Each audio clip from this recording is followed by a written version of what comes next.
Let me ask you guys something, man. Are they gonna keep taking our Confederate statues down, or what?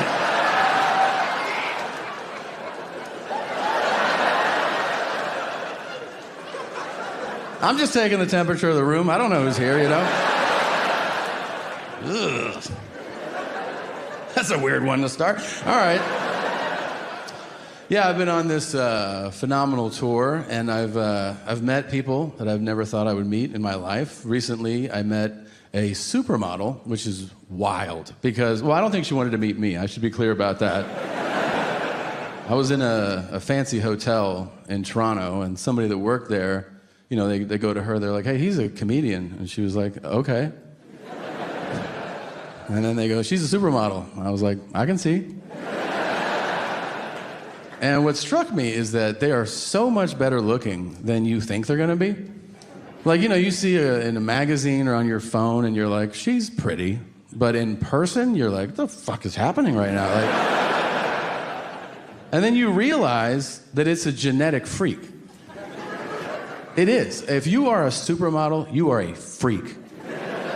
You are no different than a 7-foot tall man. I don't know if you've ever met a 7-footer. I have. It is unsettling, all right?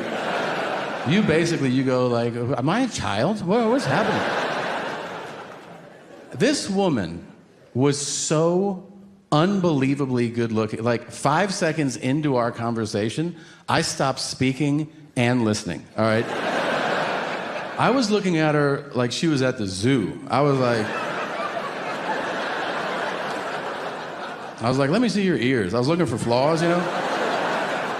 She was absolutely perfect. And then my next thought was, why can't my wife just drown? You know?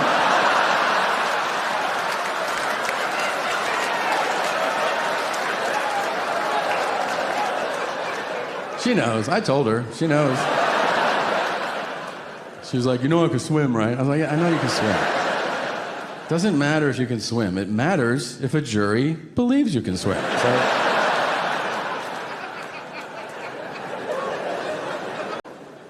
I think you're lucky if in this life you have like one real friend. You know what I mean? Like a true friend.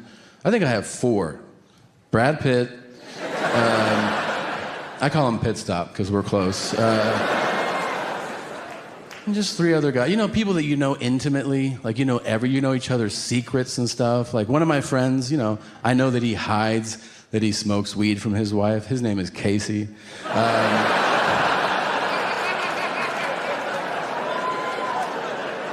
One of my friends, he hides that he eats McDonald's from his wife because he's fat, and his name is Charlie. I guess they know now, but you know. But it's wild when you find out something new after knowing people that long, you know? I've known these guys like 25, 30 years. And I found out last week, so 25 years into these friendships, that I'm the only one who eats ass in that entire group. Isn't that crazy to you? Like,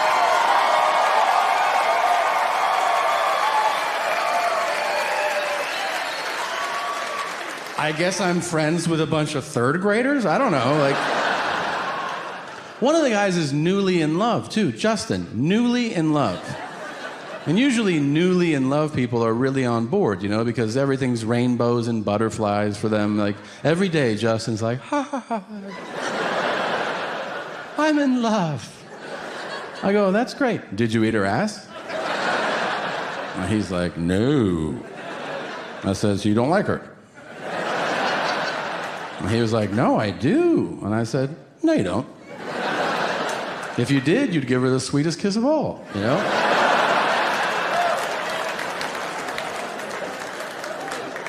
And he goes, that's where she shits. I was like, yeah, don't do it then. Wait a while, you know? Put her in a bath or something. That's what I did with Brad. Now...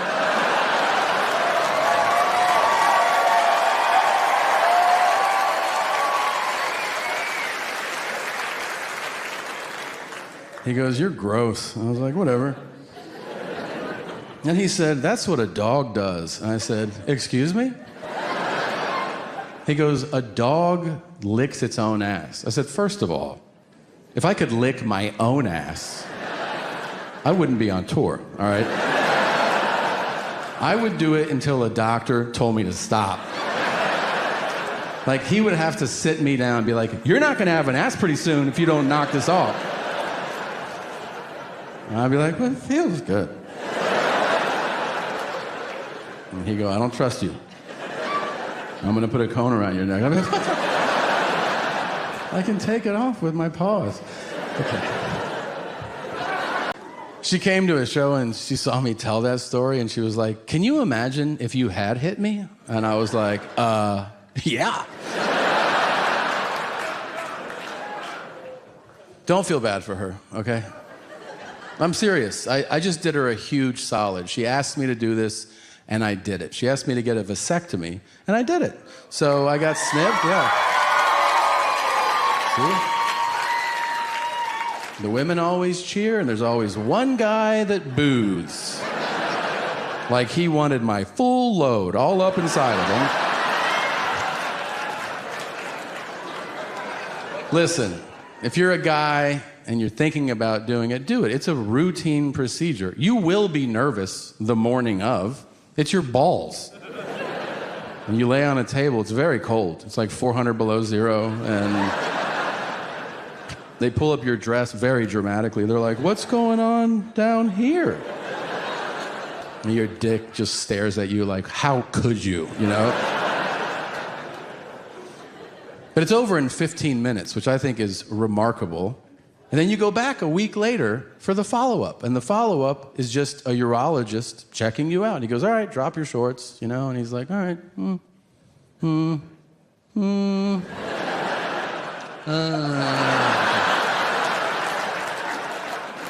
He goes, yeah, it tastes the same, you know?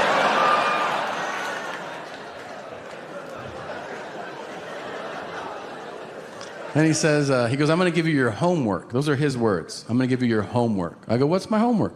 He goes, go home, ejaculate 20 times, bring in your 21st sample in this cup, and we'll test it and let you know if you're clear. And I was like, that ain't shit, you know?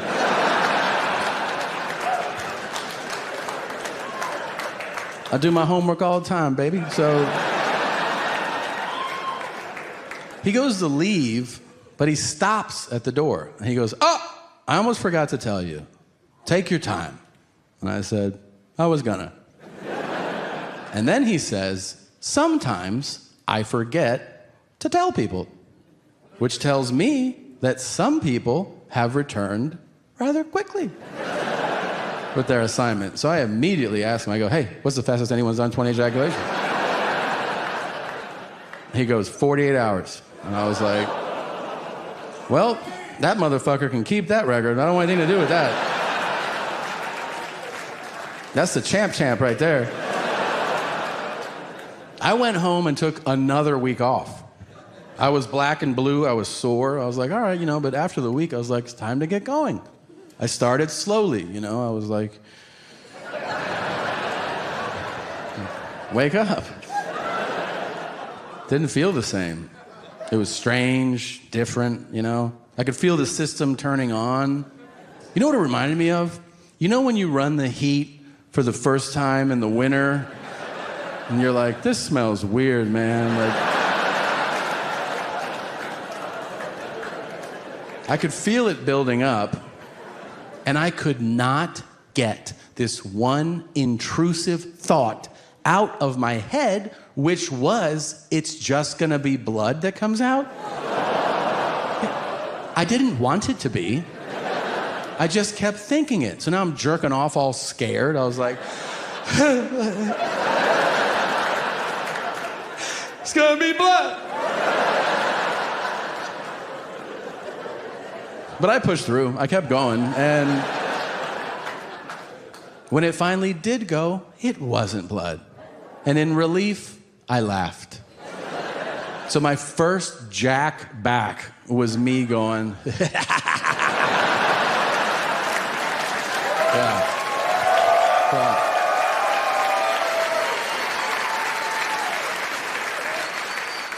Instagram took it down, but it's on my OnlyFans if you want to see it.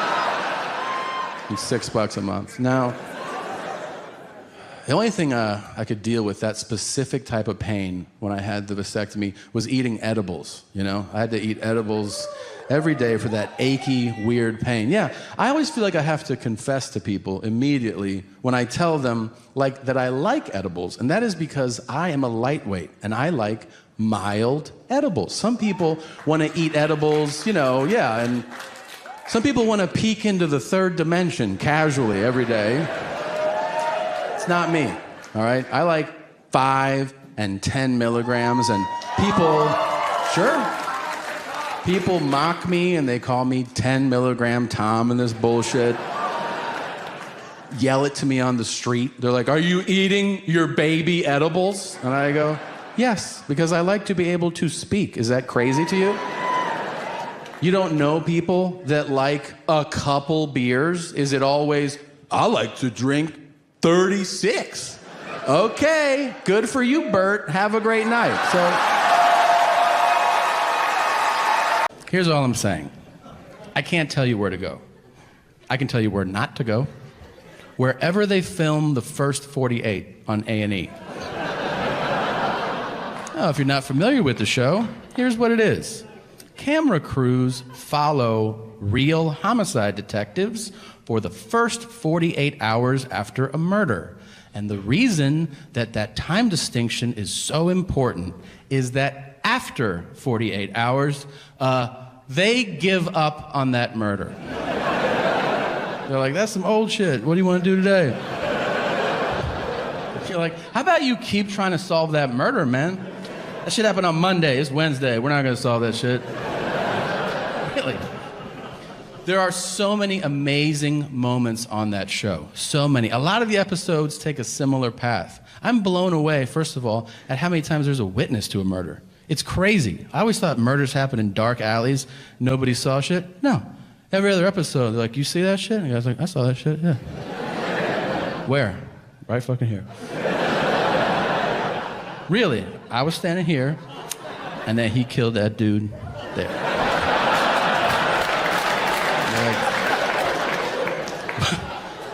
What did he look like? He was like 5'2" to 6'8", something like that. And they're like, "That's the fucking description you're gonna give us?"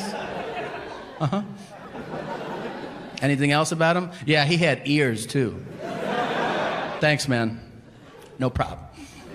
They still will sketch that shit out. I don't know. And they show it to people. "Do you know this guy?" And everyone's like, "Nah." But then one guy will be like, "Yeah! That's Cricket right there." You're like, "Oh, shit. You know him?" "I've been knowing Cricket 27 years. "What's his real name?" "Man, that's just Cricket. I don't even know." Stop being white and weird. That's a perfect fucking impression, and you know exactly who that was, okay? Yeah, it's a black guy, and he's wearing a wife beater, and he's got on a dirty hat, and he's got a cigarette hanging out of his mouth. And he looks like he's about 33, but you find out he's 76 years old. And he speaks super aggressively to the cops. "I've been out here for a minute!" And they're like, all right, Jesus Christ. "When was the last time you saw him?" "He came through with jellyfish last week. They were looking for some smoke." And they're like, all right, Jesus Christ. They always cut to the whitest detective from that guy, too. They cut from that guy to the guy who's like, "I don't think he's going to help us out. We're going to have to find Cricket on our own." That show has the best moment in television. It's the most dramatic thing you could ever see, because it's real life, and that is the interrogation. The interrogation is amazing, because here's the thing about drama. If you want to have a great, dramatic moment, raise the stakes. Guess what? There's no higher stakes than somebody being questioned about taking somebody else's life. It's inherently compelling television. It is also super serious. But the detectives insist on using the suspect's street name, so the whole thing turns into a fucking cartoon. Like, they're literally like, "Your life is on the line. We need to talk to you. Why don't you have a seat? Little stank, why don't you sit down for a second? Did you or did you not know Dookie shoes?" "I don't know no Dookie shoes." I got a picture of you hanging out with Dookie Shoes. I mean, I seen him. I don't know. And then they'll throw one bit of evidence against the wall, hoping it'll solve the case. They'll be like, well, we were talking to Naamin, and he said that you were at the 7-Eleven last week. And he'll be like, yeah, I shot him in the face. And you're like, God damn, really? That's all it took to break you? Dude, lie. Lie for longer. You can kill somebody, you can't lie for 10 fucking minutes about it? Like, dudes will break on anything. They'll be like, we heard you had on a blue shirt last Friday. Yeah, I stabbed those 4 people. Dude, a lot of people have blue shirts, man. You can still get out of this. Here's what I've learned watching that show, okay? Lawyer up. You can't handle that shit. Everybody's like, I'm gonna talk to the cops and straighten this whole thing out. You're gonna do 25 to life. Have fun with that, man. Nobody asked for a lawyer. I've seen 300 people get interrogated on this show. 2 of them were like, can I talk to a lawyer? And both times the detectives were like, fuck! And then at the end of those episodes, it said on the screen, all charges against Tayshaun were dropped. Or Jim, pick a fucking name. Let's be honest, there's no Jims on the show. I've seen every episode. And none start with, hey, Bryce, can we talk to you for a second, man? Where were you last Friday? I was over at Tanner's house. Then Skylar had a party, so we went over there. And then we picked up Connor and we had pancakes. Sorry, bro. The detective, bro. Then I started thinking about it. I'm like, maybe I am gonna die. I went to the doctor that day. And I'm going to be completely honest with you. I went to the doctor and I was like, all right, I'm just going to get a checkup, see what's going on. The honest truth is I knew it wasn't going to be awesome, okay? I knew the doctor wasn't going to be like, you might be surprised to hear this, but you're perfect. Like, you're a perfect physical specimen, man. I knew that wasn't going to happen, but I didn't expect him to be a dick. Usually they're not. I feel like in my experience, doctors are polite, almost overly polite, where it's phony and condescending. When they go, oh, really interesting story you got there. Doctors do that because you're telling them a story, and doctors don't want to hear a story. Doctors want to hear, this hurts. Not, I was over at my friend Charlie's house, and we went to move the ottoman, and I mean, you can use it as a coffee table, or you could use it as an ottoman, it's up to you. And your doctor's like, I want to blow my fucking brains out right now. I go in there, I sit on the exam table, which is my least favorite table to sit on in the world. This is the only table that in 30 years I've sat on where my feet don't touch the ground. So I feel like a fucking toddler waiting like...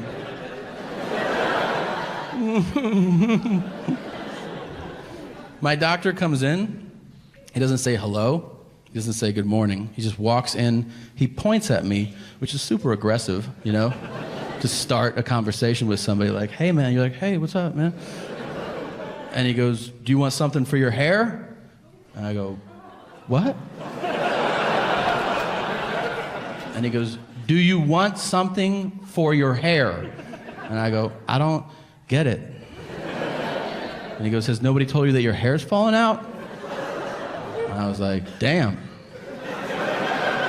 No. And he goes, oh. Sorry. All right. Then he pulls my chart out of the slot, super dramatic, so that it makes a fucking noise. He goes, I'm like, and he goes, wow. And I'm like, really? Wow. Is it full-blown AIDS? Like, why is it wow? And he goes, you weigh 245. And I go like, yeah, like I knew that shit. And he goes, you weighed 230 last time you were here.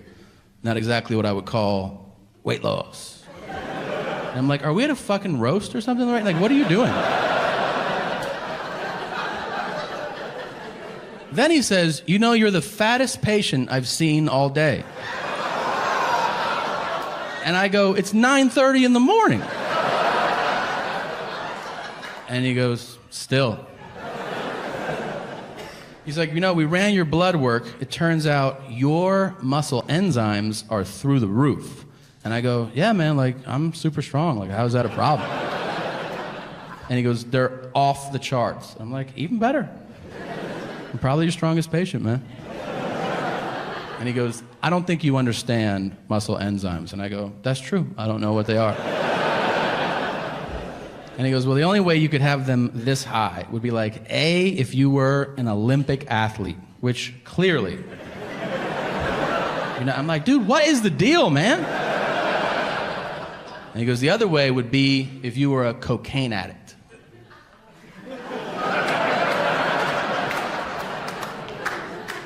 And I go, I don't do coke. And he goes, I'm your doctor. You don't have to lie to me. And I go, I'm not lying. And he goes, I can't treat you if you're not going to be honest. And I go, hey, man, aren't cokeheads skinny? Isn't that like part of the deal? And he goes, usually, yeah. The nurse comes in. She takes my chart out of his hands, and she goes, oh, my God. His muscle enzymes are so high. Maybe he runs marathons. And my doctor goes, look at him. So at this point, I go, this was a lot of fun. Thank you for having me today. I'm going to leave now. And he goes, all right. And he goes, hold on a second. Do you have a ring on your finger? And I go, yeah. And he goes, you're married. And I go, yeah. And he goes, to a guy? And I go, no. And he goes, oh, I thought you were gay. And I go, why? And he goes, oh. I'm like, all right, dude. And he goes, hey, I'm just kidding. And I go, that's fine. He goes, but check it out.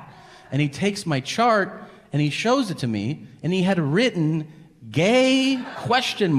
On my medical chart. The thing that gets sent to other doctors has his inside, maybe he sucks cock joke written on it. It is simply a substitute for the real thing. Just say you suck at tennis, you fucking cuck. Like, nobody wants to hear that you're excelling at a make-believe sport. Now, no, but it's so social. Anyone can do it. That's why you do it. You're soft. Now, I did something very, very fun recently. I got to fly with the Blue Angels. I don't know if you know what that is. Oh, wow. Wow. For those of you that don't know, that is the U.S. Navy's aerial show program. They put on shows all over our country that are unbelievable. These are elite fighter pilots that are flying in fighter jets 18 inches apart, and they do these wild acrobatic stunts. And I went to the show, and it was amazing. And then afterwards, I met one of the organizers, and very casually, I was like, yeah, I wish I could go up in one of those. And they were like, yeah, you can. And I go, what the fuck, really? And they go, yeah, if you come to Pensacola, Florida. And I was like, ugh. Okay. So I went to Florida. I went to the base, and I met one of the pilots. This dude looked like he was designed in a lab, and then AI just shit him out, okay? This is one of the most beautiful men. I think about this guy every day, okay? My last thought before I go to bed at night is his jawline, and then I go, I fall asleep. So I walk up to him, I go, hey, I'm Tom. And he goes, I'm 7. Whatever you say, Daddy. If you're a 7, I'd hate to meet a 10. You know what I mean? So 7 tells me, he goes, hey, we're going to do some wild stuff up there. So don't eat a lot. Because if you eat a lot, you will definitely throw up. And I go, oh, wow. What if I throw up? He goes, I'll give you a little baggie, and you can puke in that. I go, thanks, dog. What if I shit? He goes, people don't shit.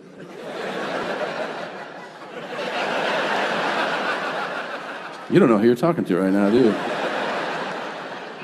Well, we went up for 45 minutes. We flew vertically, we did barrel rolls, we flew Mach 1.2, we pulled 7.5 Gs. It was the most thrilling 45 minutes of my entire life. But when I got back, I realized something. I realized that we are the only country on earth where when you see a fleet of fighter jets approaching, you know something cool is gonna happen.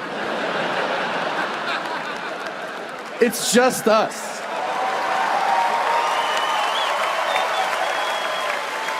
Right? Like, dude, we send them to the Daytona 500 to kick shit off so that every asshole there can go, look at that. That's fucking cool. You're like, yeah, here. But if you're in the Hindu Kush province of Afghanistan and you see 7 F-22s, you're not like, oh yeah, today's the race. You know, you just go, ugh.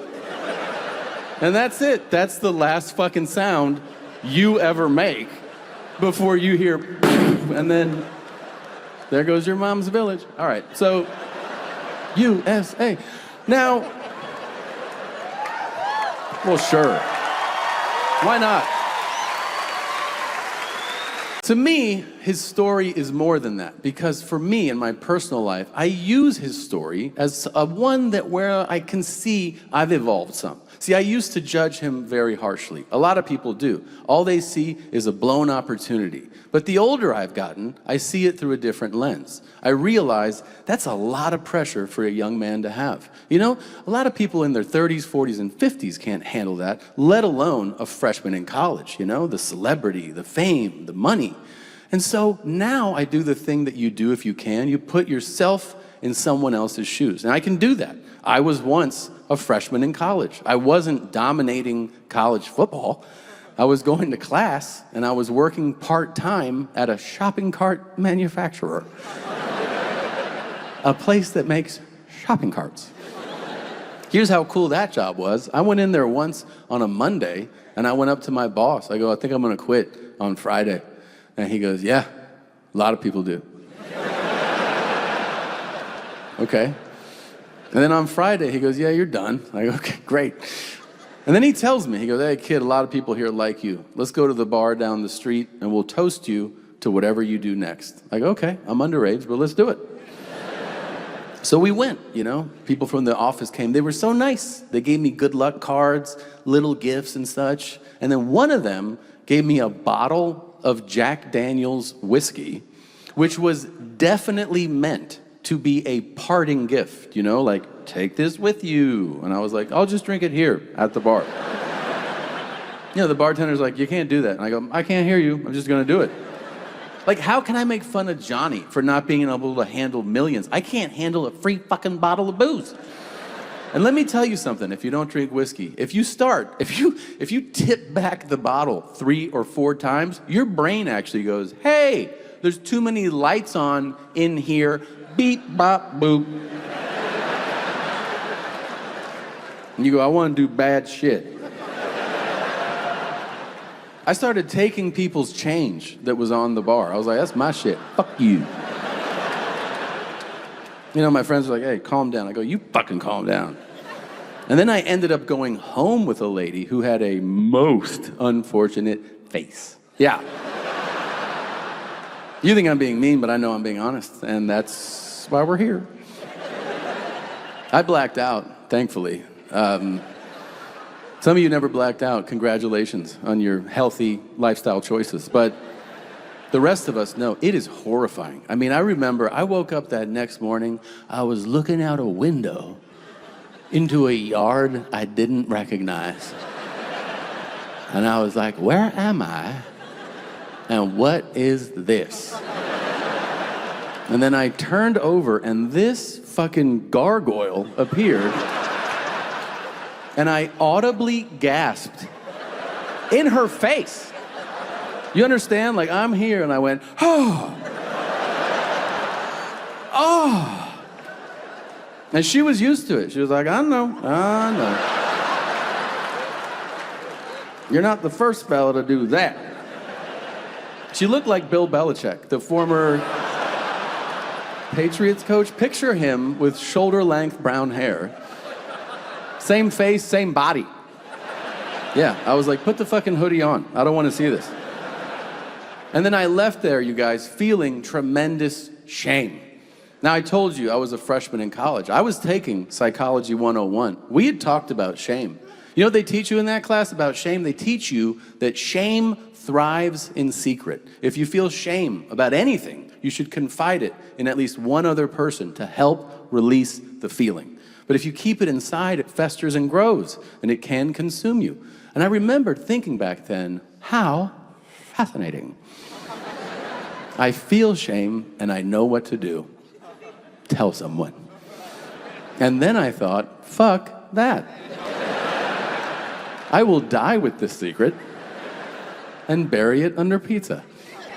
And as I was doing that, I remember getting a call from a guy who was at that bar the night before. He goes, hey man, where did you go after the bar? And I said, I went home. And he goes, did ya? I go, yeah. He goes, I don't think you did. I go, no, I did. And he goes, you didn't. I go, what are you talking about? He goes, we can stop doing this. I'll tell you what you did. And I go, okay, what did I do? And he goes, dude, you fucked my aunt.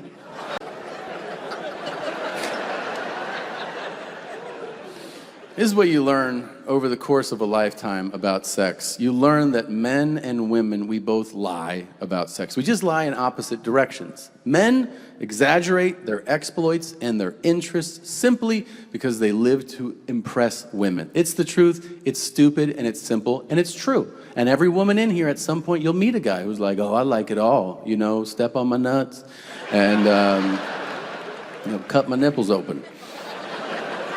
Set me on fire. And then you're like, okay. He seems fun. And then you get him in bed, what happens? He's like, is that a match? I don't feel safe. I want to call a rideshare. He's a fucking liar. He's a liar. Now, women do the opposite lie. Women diminish their accountability when it comes to sex, but I'll defend you. I think you do it for a very good reason. The reason a lot of women diminish their accountability when it comes to sex is they have a very real and valid fear that some men will shame them for enjoying some of the same things that they enjoy. Isn't that right, ladies? All right, so there's like 30 whores here. That's crazy. I'm kidding. I'm kidding. Thank you for cheering. But then, I think about like things that happen in my own life, and I realize that these theories are true. Like I remember I had a roommate one time, and we both knew this beautiful girl named Nicole. And one day, my roommate goes, oh, I hooked up with Nicole. And I go, oh, really? And then he said something super weird and gross, and I apologized in advance. But he was like, he goes, yeah, man, her puss. He made sounds, which also made it way worse, He was like, I was like, oh. He was like, it was so snuggly and warm, I wanted to take a nap in there. And I was like, what? He's like, yeah, felt so good. He goes, it felt like a blanket that was lined with butter. And I go, what the fuck? And then I dated her for 2 months after that. You know why? Because I like butter too, sir. So one day I'm with her, I guess I'm feeling insecure, I bring it up. I go, it's kind of weird you've hooked up with my roommate. And she goes, what? I go, yeah. She goes, I've never touched your roommate. I go, really? She goes, hell no. I go, okay. So I go back to my place. I go, hey man, she said you guys never hooked up. And he goes, oh yeah, that's true. I go, I should have known from the buttered blanket pussy line. I go, why would you tell me that? He goes, dude, who cares? And he turned on the TV. That was our whole conversation about it. Years later, I was dating another woman, and we were talking about sex, like the topic of sex. And I brought up threesomes. I go, have you ever had a threesome? You know what she said? She goes, I go, I didn't ask, did you remember to take your Adderall today?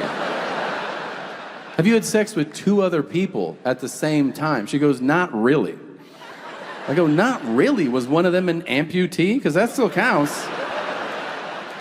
And she goes, well, here's the thing. I go, this is a here's the thing?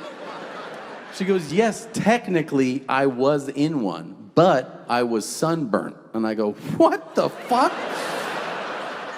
She goes, yeah, I was in there, but I didn't really participate because my sunburn was killing me. I go, this is insane. Women's only logic you got going on right now. And she goes, how about you? I go, yeah, I blew 4 guys, but I had poison ivy, so it doesn't count either.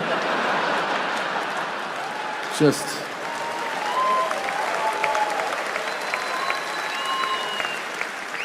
She was an absolute whore, and she's dead. Probably. You know, I've been thinking about killing my wife. I've been talking about it too, mostly with my wife. It's her fault. She started it. We were in the house one day, and she just lobs this at me. She goes, how easily do you think you could kill me with your bare hands? I go, very. She goes, really? I go, it wouldn't even be a little bit hard. She goes, no. And I go, yeah. I'm not saying I'm a badass. I'm saying I can kill you with little to no effort. Now this shit comes up all the time. Like whenever we're together. We were in New York. We were waiting for the subway, just kind of standing there. And at one point I was like, oh, I could fucking shove you off of that platform right now. And she looks, she goes, I would die. I go, no shit. And then she goes, you shouldn't. I go, what? She goes, there's cameras here, and there's people everywhere. You're gonna get caught. I was like, yeah, good looking out. Okay. We went to Hawaii. We were on a hike, just on this cliff's edge, and at one point, I put my hands on her shoulders. I go, you know, if I wanted to, I could throw you off. And she looked, she goes, I would die. I go, you're getting good at this. Yeah. I go, of course I'm not going to. There's rocks there. Your body would be exposed. There'll be homicide detectives everywhere. It would fuck up my day. I'm not doing it. I go, but if you look down there, I don't see any rocks. If I did it over there, the tide would take you out, and then I would have an awesome week in Hawaii. And then we kissed. I guess that's love, right? Yeah, but she's alive. You can't say midget? God damn it. I never thought we'd lose that one. Can't say it. People get very upset. I never said it to be cruel, and let's be honest, it was perfectly acceptable for years. The best part about the word midget before it became offensive is that it's specific. You know exactly what someone's talking about when they say it. That's what was great about it. You could be like, oh, I was at the zoo today and I saw a midget. And you'd be like, oh, did they feed him to the lions? Like, what happened next, you know? But now, I can't say that. Now I gotta be like, I saw a little person. And you're like, was it a child or? I'm like, no, under 4'11" with the hands? Oh, okay. The rest of us are not having that shit. And let me tell you something, man. I'm jealous of interracial loyalty because I see it. You know, if you're white, you see it with other races. Asians, you see it with black people for sure. What I'm talking about, there can be a dangerous situation. Let's say it's a fight, and there's a black guy in that fight. And then another black guy that doesn't know him will go, I'm going to involve myself. Just on account of us being of the same race. At our core, we are brothers. I see that, and I'm like, wow. Because when you're white and you're in that situation, you're like, fuck that guy. I don't know that guy. Do whatever you want to him. I don't give a shit. Let you do something like that guy in the park and then look at me like, hey man, are you gonna help out? You should know something. You're about to get murdered, okay? I will fucking take pictures as you're beaten and upload them, hashtag honky, hashtag dead honky, fuck you cracker, I'm out of here. Now,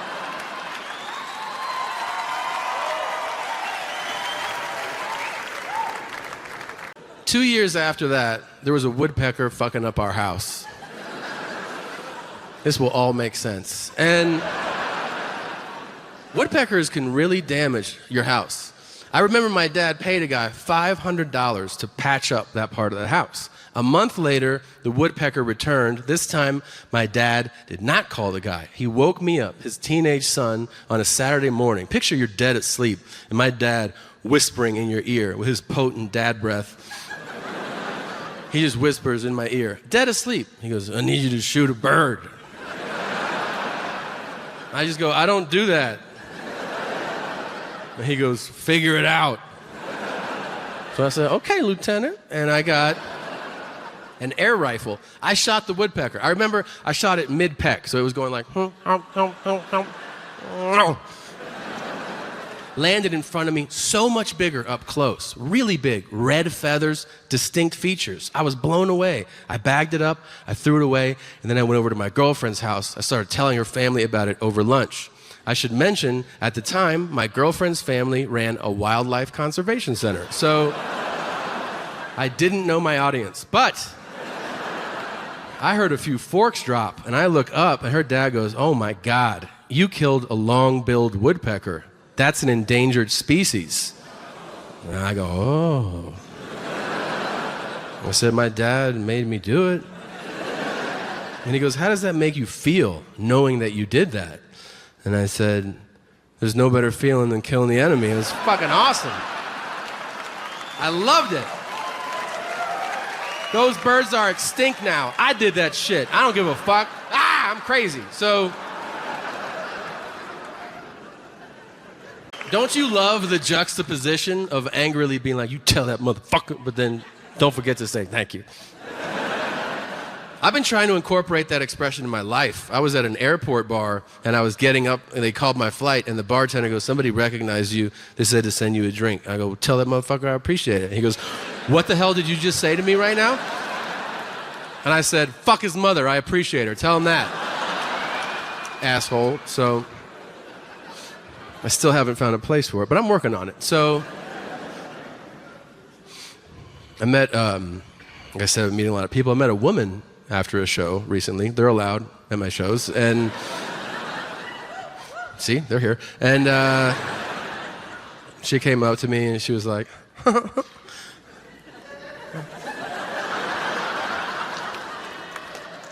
it's a very specific woman, all right? I do feel like I just did a 0.02 second impression. Everybody's like, I know exactly who you're talking about right now. So, because every city has. You know my favorite part of that woman is if you go, why are you laughing? She'll go, I'm not. Okay. So she comes up to me and she goes, funny show. And I go, thanks. Thanks, motherfucker. I appreciate it. So I go, thank you. And she goes, are you going to go jerk off all over your hotel room now? And I was like, ugh. I said, I'm probably just going to pick a spot. You know, I'm not going to do it. She goes, yeah, I get it. And I was like, good. And she goes, I'm super horny. And I go, okay. She goes, I'm horny the way guys are. And I go, no, you're not. And she goes, yeah. And I said, you're really not. And she goes, yeah? Why do you say that? And I said, let me tell you a little story. When I was a freshman in college, I looked like this. I looked 47 years old. It was alarming to other students. They would see me walking through the doors and they'd be like, are you a fucking administrator here or something? I'd be like, I'm a freshman, I'm 18. And they're like, you're a narc? That's what you are. This is my birth face, man. I'm 41 Jump Street. So with this face came great responsibility. I bought alcohol for our entire dorm. I don't mean 3 or 4, everybody. It wasn't even a challenge. I looked so old that when I walked into liquor stores, they'd be like, hello, sir, how's the stock market today? Shit like that. I bought booze to everybody. Everybody got booze. I did the same thing with pornography. And let me tell you, before you jump at me like, why would you do that? You just watch it in your dorm room online. Well, the story takes place in 1997. And there was a lot of buffering back then. That is the truth. I don't know if you remember the late 90s or if you were even around, but like porn in the late 90s was like, ha ha, ha, Who am I kidding? I use my right hand, so. Now, keep in mind, I'm not buying porn for a couple buddies. It is for an entire building of 18-year-old freshman dudes in college. You can't wrap your head around how massive and specific these orders were. I would go door to door, and guys would hand me cash and their wish list. They'd be like, I want black cocks, asses, and feet. Don't fuck it up. I'm like, all right. Do you know what kind of a psychopath I looked like? Walking through a porn store with a grocery list? Like, Mom said not to forget. So one day, I am buying outrageous amounts of porn. And the owner of the store comes up to me. He goes, you should go to this other store. And I'm like, that is a weird thing to tell your best customer, man. So I go, why? He just goes, I just think you'll like it. And so I go, okay. I go. He sends me to, I don't know if you've ever been to a cement block building with no sign or address. The kind of building that's like, I don't know, you fucking guess what's in here. Like that. Well, I walk in and I see a man wearing overalls and no t-shirt, which I think we all know is the international uniform for the last guy you'll ever see. Now, this guy is behind the counter. He looks up and sees me, and the first words out of his mouth are, piss fetish? And I go, what? No. And he goes, oh, I got a full bladder. Don't want to waste it. And I go, what the fuck? I said, is that what you do around here? And he goes, among other things. I said, well then, show me around. Like, let me see what else you have, you know? I don't want to be closed-minded. So we go through the store. He shows me movies and toys. He goes, we got a booth. You can put in a quarter. And I go, yeah, I got it. He goes, but this here's our VIP. And you'll notice there's a hole in the wall. And if you're standing in there, someone might stick their finger through that hole. And they'll go just like this. And if you want to, you stick your prick in that hole and someone will suck it on the other side. And my dumbass goes, is it a guy or a girl? He goes, you see any other cars in that parking lot, Junior?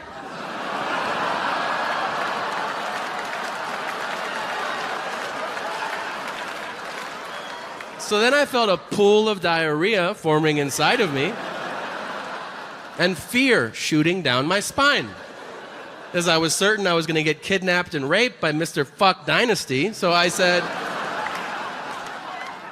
I'll just take my movies, thanks. So lady, when you say you're horny the way guys are, I ask you, are you willing to go into an unmarked building and wait behind a wall for a stranger to stick his dick through a hole in that wall and then you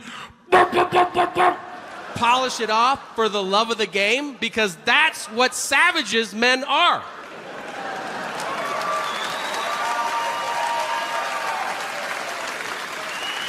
Then he tested my vision. He washed his hands, he tested my vision. And he goes, you're right. You have latent farsightedness. I go, what does that mean? This is his quote. Your vision's always sucked. You just didn't know it. I go, do you care to explain more? And he goes, think of it like this. Your eyes have been fighting to make you think you can see well, and now they're tired. That's why you're here. I go, dude, that's like me saying I'm young, my skin got tired, now I'm old. And he goes, that's an interesting way of putting it. And I go, no, it isn't. I'm just old and blind. And he goes, don't forget you're balding. And I go, I know. I used to have hair, but they got tired and then they fell out. And he goes, now you're getting it. And I'm like, dude, how do you get paid to do this? And I get why you laugh at my physical flaws. Physical flaws are funny. They just are. Disabilities are not. But some are. Most aren't. We know those ones, you know? Like if there's a 10K or a quilt, it's pretty bad. But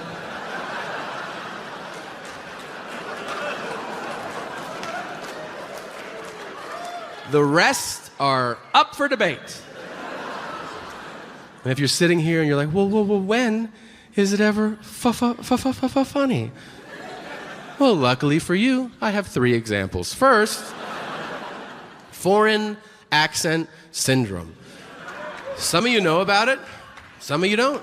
It's real. You can look it up on your way out of here. Some people experience head trauma. Not funny. But they wake up speaking their native language with a foreign accent. Very funny. I defy you to watch interviews with these people and not piss yourself laughing. Do you understand? Like a farmer in Alabama who's normally like, that guy hits his head and is now like, the tractor trailer, it fell. A la mer. That's not funny to you, you piece of shit? Really?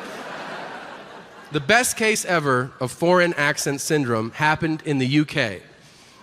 And not only was it a British woman who lived her entire life in the UK, she'd never left the town she was born in for 33 years. She was in an accident, and she woke up speaking English, but with a Chinese foreign accent. Did you hear what I just fucking said? Do you now believe in God and his awesome sense of humor? A British lady who her whole life was like, hello, it's a bit of a whiffle, isn't it? Like that. Now says, I have not had my conversation voice for over 3 years now. First of all, do you know how hard it is to do that impression without squinting? Secondly,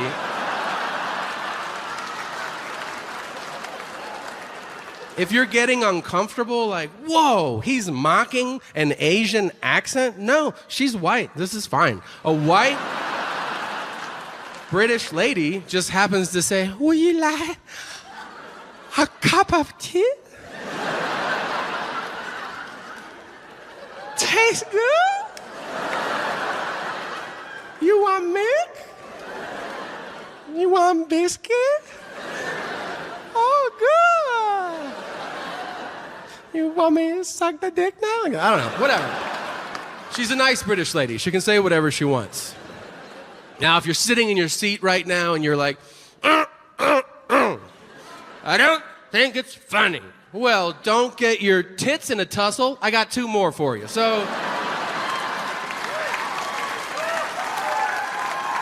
when I do the road, I leave a wife and 2 small kids, and she's pretty attached, you know. She cries when I leave. Like, all the time. Yeah, she does. I leave, and she's like, it's gonna be hard when you're gone. And then I have to do like an acting exercise, and I'm like, it's gonna be hard for me too, you know? It's not hard. It's fun. I just did it backstage on the phone like 5 minutes ago. She's like, I'm all alone at the house. And I was like, I'm all alone out here, you know? No, I'm not. Yeah, she's great. She's great. I love her. I love the kids more, but I do love her. Well, it's a different love, you know? Like, I don't want to fuck the kids, so there's a start. You ever meet somebody and they're so boring, you feel like they poisoned you? Like, you're talking to them and you're like, I feel like I'm dying right now. And I think you did it. This guy's name is Craig. I met him, I made sure to get it. I was like, I'm gonna remember you for the rest of my life, man. I met him at the bank. Is he a bank teller? No. Is he a security guard? Nope. What's his job? I don't know, whatever they call that guy that stands in the lobby of banks now, where you walk in and you're like, do you work here? And he's like, I think so. That guy? The lobby liaison? Well, I saw him, and we made eye contact. I don't know how you work. For me, if we make eye contact during the day, not at night, but during the day, out of human decency, I acknowledge you. So that's what I did. We made eye contact, and I go, how you doing? And he went, and I was like, okay. So then I get to the second set of doors to walk in, and as I reach for that door, I hear, you going to the bank?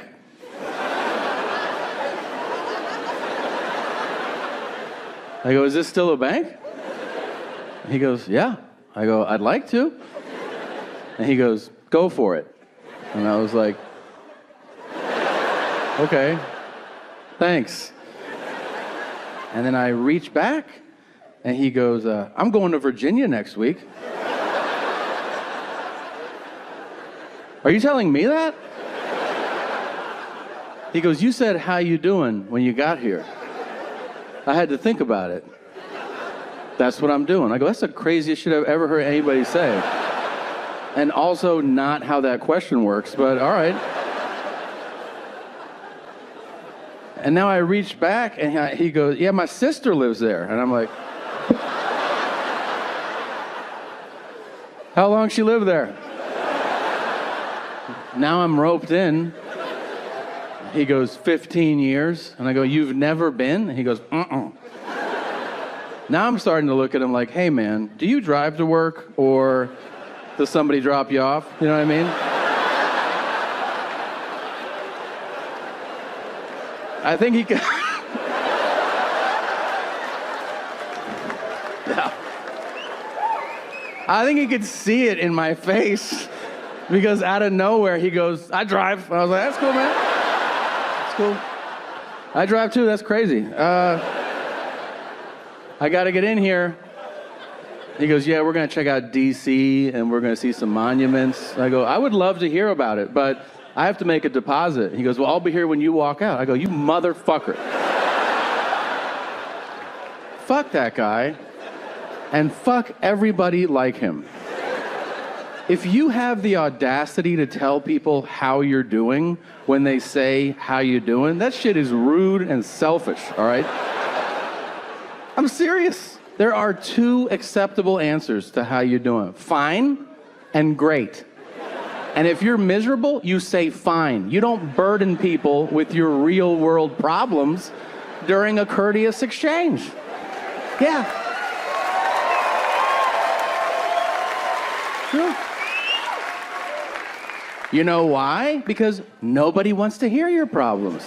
Your problems make my dick soft. And I am trying to stay hard out here. Now,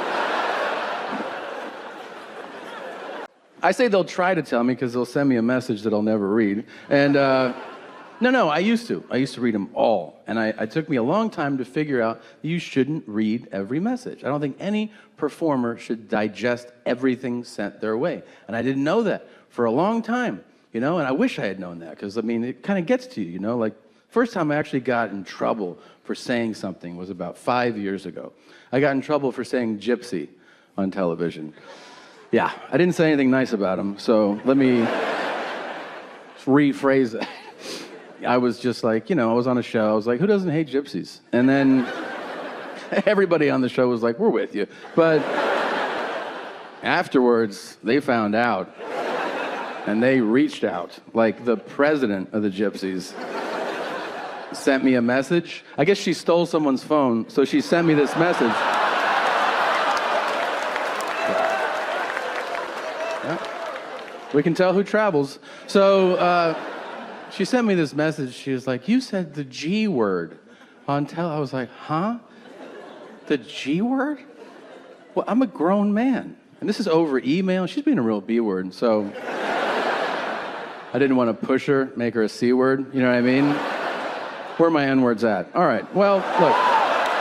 Hey, man, it's modern comedy. Get with the program. Now, then she went on. She goes, well, just so you know, we're very proud of our ethnicity. And I was like, yeah, you should be. I mean, you have nothing else. I hope you're good at camping. Hey, I was giving her a compliment. I was saying I enjoy your ethnic pride because you've earned it. And frankly, I don't think everybody has, all right? Every group's like, we're the best. No, you're not.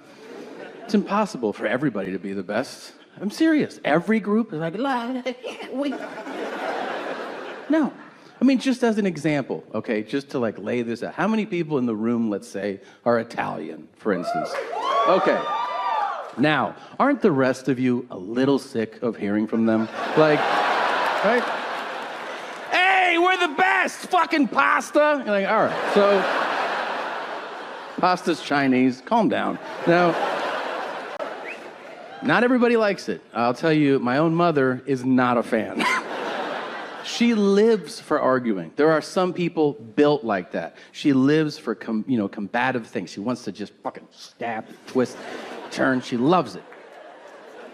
She's also a dream crusher, which is my least favorite quality in a human being.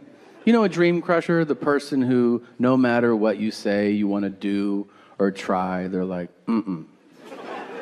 not you. And you're like, it's good to have you around, you know? Those stay with you, right? Like, I bet you me just bringing it up brings them to your own memory. That's how powerful they are. I do remember telling her, I was like, I'm going to LA to do stand-up. This is years ago. I say it to her. I'm going to LA to do stand-up. Her response was, you should go to the post office. I was so naive. I was like, they do stand-up shows at the post office? And she goes, no, to work. I was like, oh, no. Stand-up would be the work. And she goes, I understand. I was like, wait a minute. Am I telling you my dream, and then you're saying, go be a mailman? And she was like, Jason. Okay. Now I do all right. You know, I make a good living. She knows about it, obviously. She hits me up for shit constantly. But I still get to have some fun. Like, you know what I sent my mother just a few weeks ago for her 75th birthday? A book of fucking stamps. And I put a little note in there. I got these at work today. Ha ha ha ha ha ha.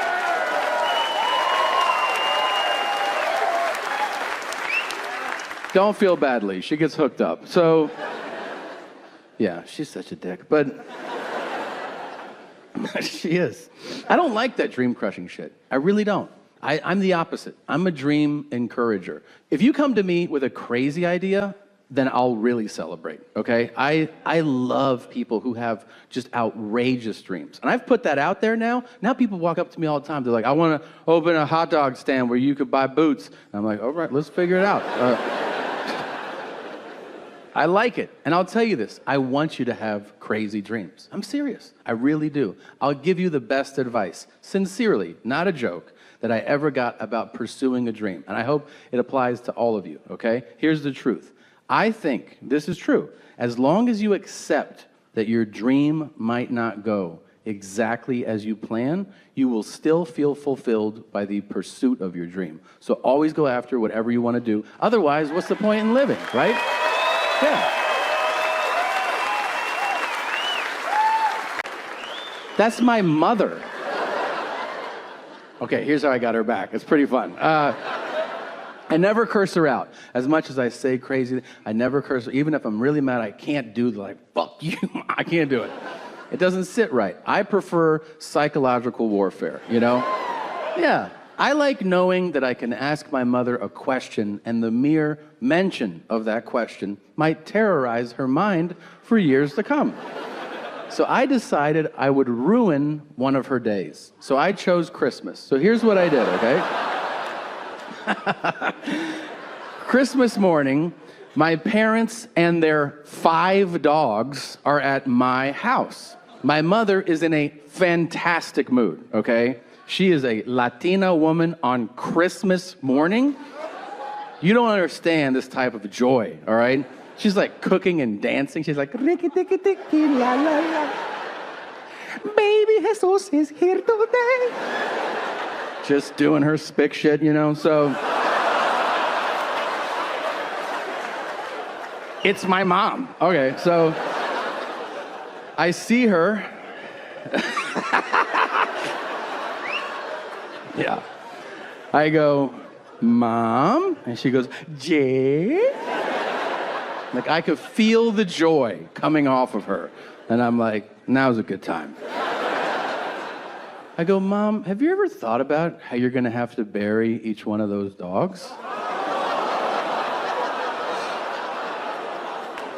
And she goes, why would you say that? And I go, I don't know. I go, you ever think about what you'll do if Dad dies before you? She goes, no, I've never thought about this.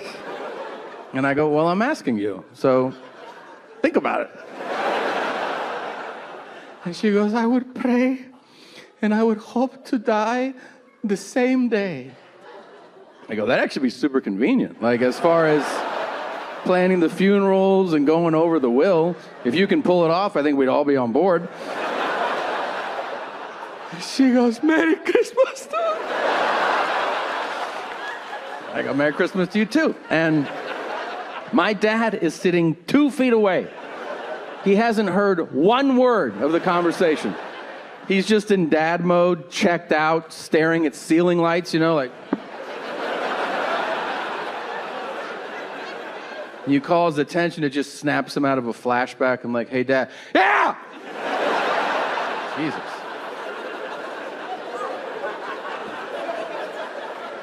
I asked him the same thing. I go, hey, man, have you ever thought about what you'd do if Mom dies before you? And he goes, I like blondes and I like big tits, buddy.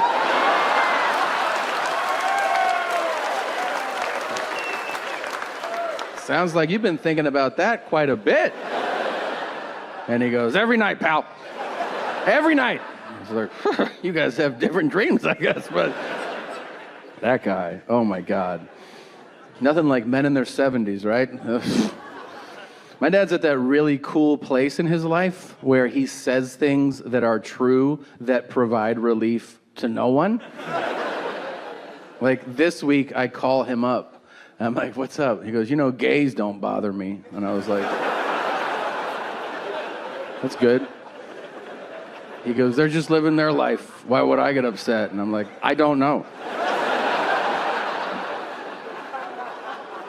And then it's just quiet on the phone. I'm like, are we done talking right now?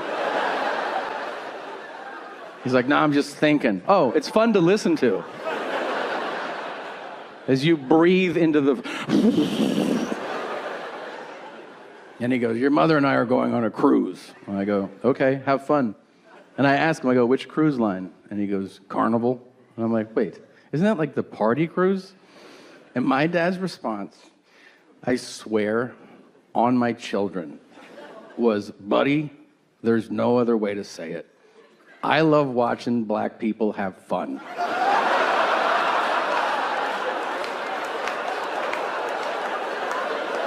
What? I mean, we all do, but to say it out loud, it's fucking crazy. Can you picture my dad on the aft deck of a Carnival cruise? Just like...